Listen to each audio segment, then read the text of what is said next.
Hej til alle. Nu vil jeg prøve at vise jer, hvordan I kan sætte Excel op til at lave udregningerne for jer i en statistikopgave. Det er en opgave fra vores matematikbog 7 på side 85, og det er opgave 9b. Hvis I prøver at kigge på det, så har jeg sat vores observationssæt op stående nedad her. Prøv lige at markere den en gang, så I kan se det. Ja, der er alle observationerne. Og ved siden af, der har vi hyppigheden af, hvor tit de kommer. Og jeg prøver at lige markere den her, så I kan se den alle sammen. Det næste vi skal gøre, det er at se om vi kan finde en gennemsnit af, hvad det er for en observation, der er gennemsnittet. Og det gør vi, som vi kan se i formen heroppe. Vi siger observationen gange med hyppigheden. Og det kan vi få computeren til at regne ud for os. Hvis vi stiller os ned i feltet hernede, så starter vi med at først sætte et lig med tegn. Det skal vi altid gøre, når vi laver en formel. Og så siger vi, at vi gerne vil have observationen, og så gange, hvor tit den er kommet. Sådan der. Så skal der gerne stå A16 gange B16. Og det er også de to felter, vi har her ved siden af. Når man har gjort det, så trykker man på Enter. Herved så får vi 99, og det passer jo også med, at 3 gange 33, det er 99. Nu kan vi stille os oppe på feltet heroppe, som hedder C16. Så man sætte markøren i den lille sorte firkant, vi kan se her. Og så skal vi simpelthen trække den hele vejen ned igennem. Og derved så vil computeren selv gå ind og sætte formlen til at tage observationen plus hyppigheden af den, og så gange den ud i det næste felt. Som vi kan se heroppe, så har den automatisk sagt felt A17 gange gange B17. Nu har vi jo fået totalen af hyppighederne nedad her, og vi har hyppigheden heroppe. Disse to rækker skal vi bruge til at finde gennemsnittet af observation herude. Vi kan starte med at lave en summering af alle hyppighederne HX'er, og det gør vi simpelthen ved at markere hele feltet nedad her. Stille os her, og så gå heroppe i det der hedder autosum, og simpelthen trykke på den. Når vi trykker på den, så kommer vi her nedenunder til at se, at der står 309, og det er så alle HX'erne lagt sammen, og giver 309. Det samme skal vi gøre med her, hvor vi har regnet den totale sum ud af hyppighederne eller observationerne. Igen markerer det hele, og går på autosum her ved hjørnet.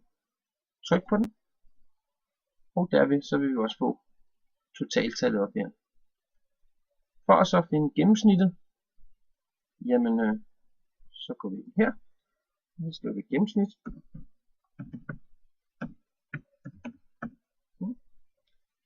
Ude i feltet herude ved siden af. Vi tager lige feltet ved siden af der, så sætter vi så lig med, og så går vi ind i det næste felt, og der fik jeg lige en fejl. Hvis man gør det, så kommer man tilbage og sletter. Trykker på Enter, hvis man har sat lig med, og så går op igen, og så laver vi igen en formel, fordi gennemsnittet findes jo ved at tage totalen af alle hyppighederne gange med observationen, ja, og dividere den med, vi vil se, nu står der C23 her, og det er jo det felt vi har her, og dividere den med summen af hyppigheden, HX, som står der, og nu fik jeg igen lavet en fejl. Vi starter derovre, så trykker vi på dividere med, og så trykker vi på den summerede HX, og når vi så trykker Enter, jamen så får vi en gennemsnitsobservation her, der hedder 13,7766. Hvor vil jeg? Nu kan vi gå op her, for vi vil have så mange decimaler på. Ja, og så kan vi gå heroppe i den der er her til højre, hvor der står også for mindst decimal. Og kan vi simpelthen trykke på den, og derved så fjerner vi nogle af alle decimalerne. Og som man kan se, hvor hver gang vi trykker en decimal væk, så runder den selv op eller ned. Vi vil kun have en enkelt decimal her. Sådan der. 13,8 vil vores gennemsnitsobservation være. Det næste vi skal finde, det er store HX, også kaldet den summerede hyppighed. Det vil sige, at de tal vi har stående herovre i HX, skal vi simpelthen lægge sammen efterhånden som vi kommer nedad. Så vi starter med at gå ind her på store HX. Ja. Og så siger vi, at den skal være lig med. Igen laver vi en formel, derfor starter vi med et lig med tegn. Og så siger vi, at den skal være lig med.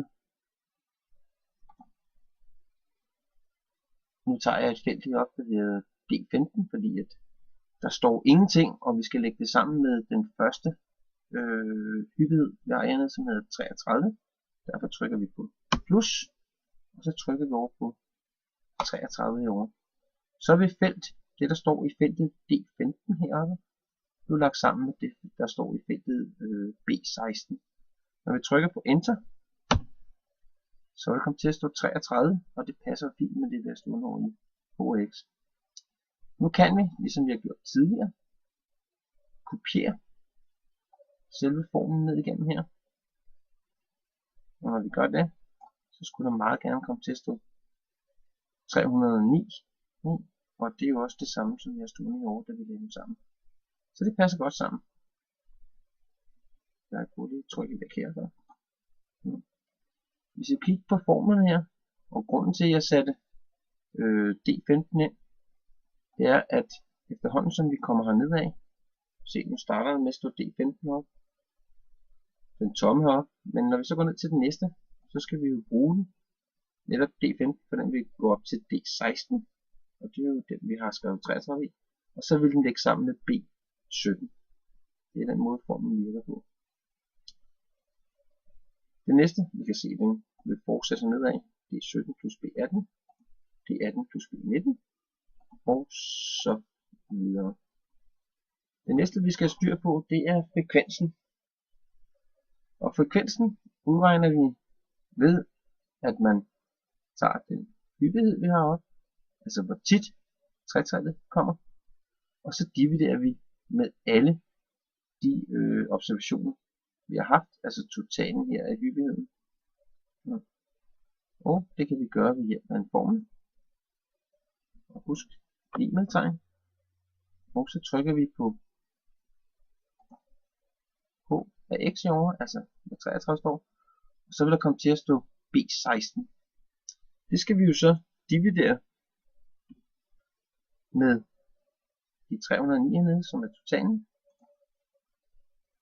Og nu skal vi så til at huske noget vigtigt, fordi nu vil det jo ved hele tiden, ved alle de h og x'er, der er hernede af, være de 309, vi skal dividere med. Men hvis vi gør som vi plejer, bare kopiere formen nedad, så vil den jo fortsætte hernede af med at bruge B24, B25 og så videre. Det vil vi ikke have. Vi vil gerne have, at 309 forbliver som konstant her. Og det gør vi så ved at sætte et dollartegn ind foran både B og foran 23. Og det kan man få ved at sætte og trykke på Control Alt. Og så på min computer er det på 4. Der står sådan et dollartegn. Det skal vi også gøre på foran her 23. Sådan. Og så vil de 309 fortsætte med at være i alle udregningerne, også når vi trækker ned igennem og kopierer her. Således der. Og hvis vi kigger på den sidste hernede, så kan vi se oppe i toppen heroppe, hvor lige at markere den der. at der ikke stadigvæk står $B, $23. Altså det er en konstant. Nu fik jeg lige lavet den forkert her. Nej, gå lige tilbage. Sådan der. Trykker herude. Og gå enter. Sådan der. Nu vil jeg jo gerne have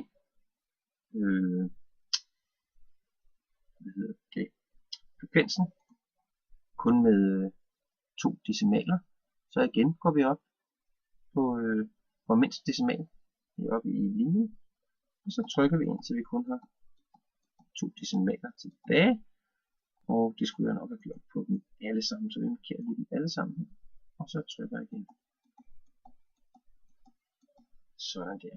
Og den runder selvfølgelig automatisk op og ned. Sådan der. Vi vil også gerne her se, om vi har noget de 100%. Eller op til 1,0. Og det kan vi så gøre ved at gå herover i store fx, som er den summerede frekvens. Og igen, som vi gjorde tidligere over ved store hx, altså den summerede hyppighed, så laver vi igen en formel, hvor vi trykker på lig med. Og igen bruger jeg mit 0 heroppe, hvor der ikke står noget. Og det lægger vi så sammen med den første frekvens her. Og så trykker vi på enter.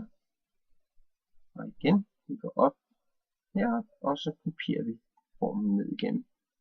Så skulle vi gerne havne ud med 1,00, men der kan selvfølgelig være en oprundingsfejl på fx. Vi var heldige, den passede. Det var godt. Nu vil vi også gerne have frekvensen i den summerede frekvens i procent. Det bruger vi til at finde første, anden og tredje kvartil. Og det gør vi så ved at igen lave en formel. Tryk på lig med.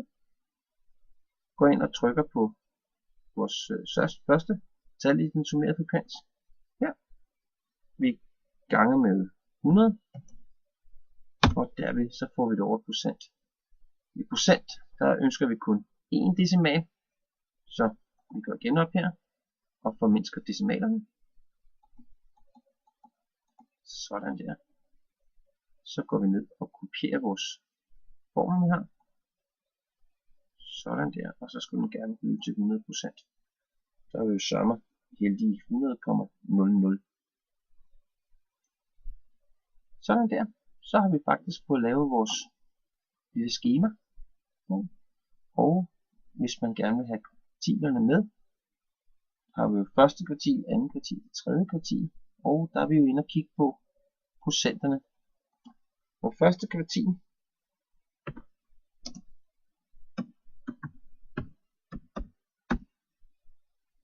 skal jo være det første tal, der er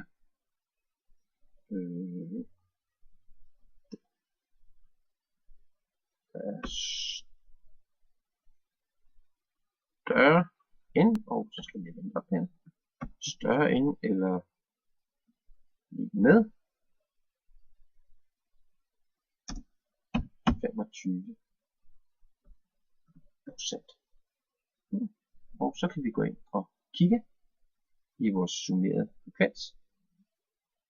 Og den første, der er større end eller lige med 25%, det er 32,4. Ja. Og så kan vi gå ud og kigge ude i observationssættet ude, og se, at det er så lige med 9. Så vi kan gå herhen, og så trykker vi på 9. Anden kvartil.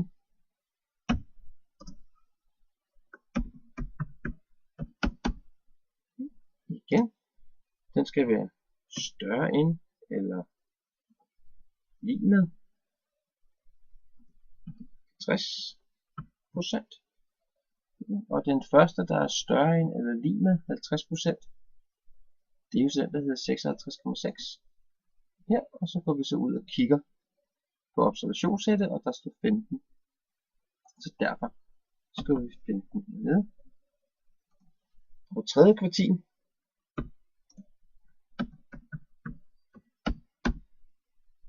Den skal så være større end